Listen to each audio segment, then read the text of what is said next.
இயேசு கிறிஸ்துவின் நாமத்தில் அன்பின் வாழ்த்துக்கள்.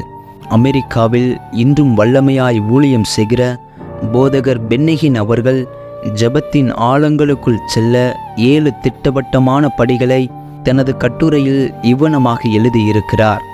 இந்த காணொளியை முழுவதும் கேளுங்கள். உங்கள் ஜெப வாழ்க்கை நீங்கள் நினைத்திராத அளவு தேவன் விரும்புகிற வண்ணமாய் மாறும் என்பதில் சந்தேகமில்லை. ஜெபத்தில் முதற்படி அறிக்கை செய்தல். முதலாவது கடவுள் யார் என்று அறிக்கையிடுங்கள். ஆபிரகாம் அவரை வானத்தையும் பூமியையும் உடையவராகிய உன்னதமான தேவனாகிய கர்த்தர் என அழைக்கிறார். ஆதியாகமம் 14:22 சொல்லப்பட்டிருக்கிறது. சர்வ வல்லவரின் வல்லமையை கூறி அறிவித்து ஆரம்பியுங்கள். எலியா கர்மேல் பர்வதத்தில் தனது ஜெபத்தை ஆபிரகாமுக்கும் ஈசாக்குக்கும் யாக்கோபுக்கும் தேவனாகிய கர்த்தாவே என்று ஆரம்பிக்கிறார். அக்கினி வானத்திலிருந்து இறங்க வேண்டுமானால் கடவுள் யார் என்பதை முதலில் அறிக்கையிடுங்கள். இரண்டாவதாக விண்ணப்பம். சாதாரணமாக உங்கள் விண்ணப்பத்தை தேவனாகிய கர்த்தருக்கு தெரியப்படுத்துங்கள்.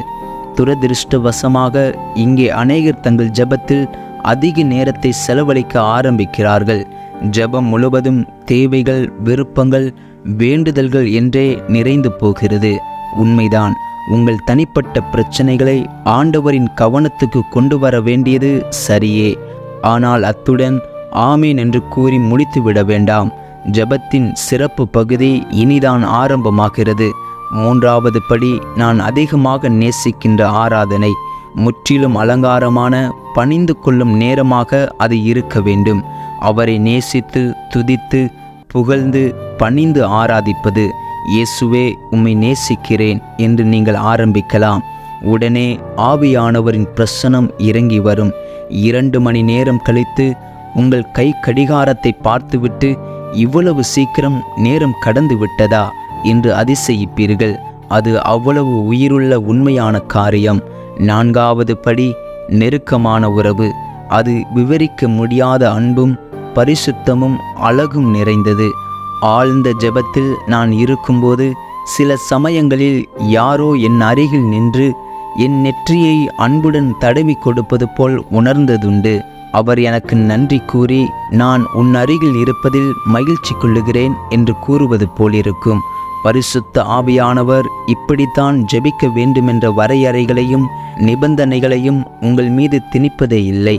ஆனால் ஜெபிக்க உதவி செய்யும் என்று கேட்ட உடனேயே அவர் பதில் கொடுப்பார். சில சமயங்களில் மணிக்கணக்காக நான் நெருக்கமான உறவு என்னும் படியிலேயே நிற்க ஆசிப்பதுண்டு.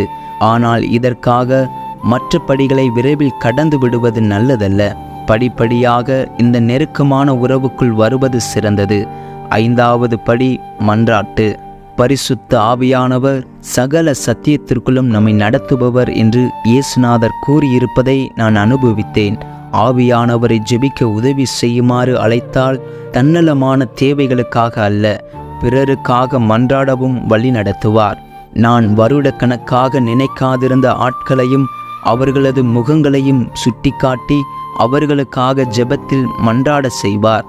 ஆனால் இந்த மன்றாட்டு நேரம் மகிழ்ச்சியான ஆராதனை போன்று இருக்காது. அதற்கு நேர் எதிரடியாக விரும்பத்தகாத ஒரு நேரம் போன்றும் ஆண்டவருடன் உள்ள உறவை இழந்து விட்டது போன்றும் நமக்கு தோன்றும். வார்த்தைகளால் விவரிக்க இயலாத மனவேதனையும் வலியும் இந்த நேரத்தில் தோன்றும். உண்மையாக குருமாருக்காகவும் சிநேகிதருக்காகவும் எனது குடும்பத்தினருக்காகவும் தேசத்திற்காகவும் ஜெபிக்கும்போது என் முழு பலத்துடன் நான் தரையை என் கரங்களால் இடித்ததுண்டு. உங்களுக்கு ஒரு எச்சரிப்பு.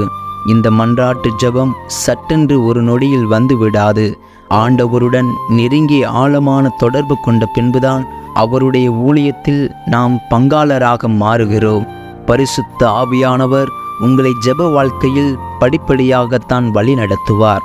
இவ்விதமான ஆழமான ஜெப ஜீவியத்திற்குள் வருவதற்கு எனக்கு ஏறத்தாழ 6 மாதங்கள் ஆனது.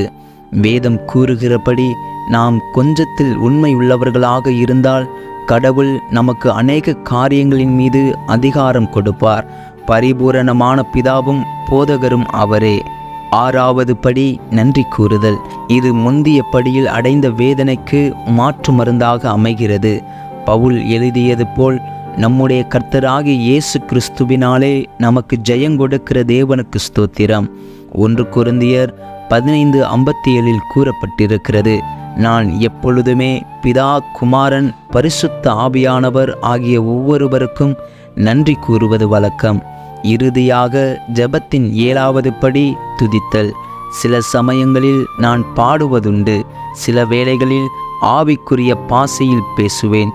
ஆயினும் என் உள்ளத்தின் ஆழத்திலிருந்து முழுமையாக பொங்கி எழும் துதிகளை ஏறெடுப்பேன். அதுவே நான் அனுபவித்த எல்லாவற்றையும் விட தூய்மையான ஜெப பகுதியாகும். பென்னி, எப்பொழுதும் இந்த 7 படிகளையும் உள்ளடக்கி ஜெபிக்கிறாயா என்று கேட்பீர்களானால் நான் திட்டவட்டமாக ஆம் என்று கூறுவேன். அற்புதமான ஒரு உண்மை என்னவெனில், நீங்கள் பரிசுத்த ஆவியானவரை உங்கள் மூலம் ஜெபிக்க அனுமதிக்கும்போது அவரே உங்களை ஜெபத்திற்குள் வழி நடத்துவார்.